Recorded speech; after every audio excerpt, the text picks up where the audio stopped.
మాజీ CM Jaganmohan Reddy AP పరువు తీశారంటూ మండిపడ్డారు. APCC chief YS Sharmila Jagan కు వచ్చే లంచాల కోసం ఆంధ్ర రాష్ట్ర ప్రజలను తాకట్టు పెట్టారని ఆమె విమర్శించారు.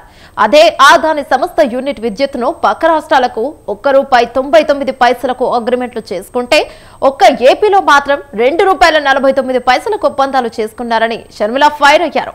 దీనివల్ల దాదాపు ₹1,00,000 కోట్ల భారం ప్రజలపై పడుతోందని చెప్పారు. ఇది ఏపీ ప్రజలను మోసం చేయడం కాదా అని షర్మిల ప్రశ్నించారు.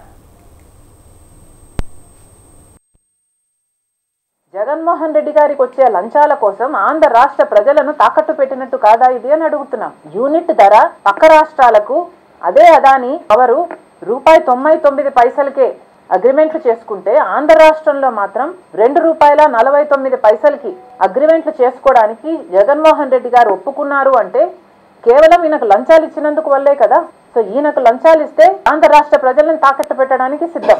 ఇలా యూనిట్ కి ఇంత ఎక్సెస్ గా అదనంగా ఇస్తే ఆ భారం మళ్ళీ ప్రజల మీదే పడుతుంది. ఇలా ఎక్సెస్ గా ఇచ్చినందుకు 25 సంవత్సరాలకు గాను దాదాపు ₹1,00,000 కోట్ల భారం ఆంధ్ర రాష్ట్రం మీద పడబోతుంది, ఆంధ్ర రాష్ట్ర ప్రజల మీద పడబోతుంది. ఇది అన్యాయం కాదా? జగన్మోహన్ రెడ్డి గారు సమాధానం చెప్పాల్సిన పని లేదా? కేవలం మీకు ఒక్క డీలులో వచ్చే లంచం కోసం ఆంధ్ర రాష్ట్ర ప్రజలను డిస్కాంలను తాకట్టు పెట్టడానికి సిద్ధపడ్డారు. ఈరోజు జగన్మోహన్ రెడ్డి గారు అంతర్జాతీయ స్థాయిలో ఒక డిస్కషన్ జరుగుతుంది, ఇంత అవినీతి పరుడు అనే డిస్కషన్ జరుగుతుంది అంటే ఇది జగన్మోహన్ రెడ్డి గారి కుటుంబానికి మాత్రమే అవమానం కాదు, ఆంధ్ర రాష్ట్రానికి కూడా అవమానం, మన దేశానికి కూడా అవమానం. ఇంకెక్కడుంది క్రెడిబిలిటీ అని అడుగుతున్నాం. విశ్వసనీయత అని ఇంత గొప్ప గొప్ప మాటలు చెప్తారే మీరు, మీకు ఎక్కడుంది క్రెడిబిలిటీ? ఎక్కడ మిగిలింది క్రెడిబిలిటీ?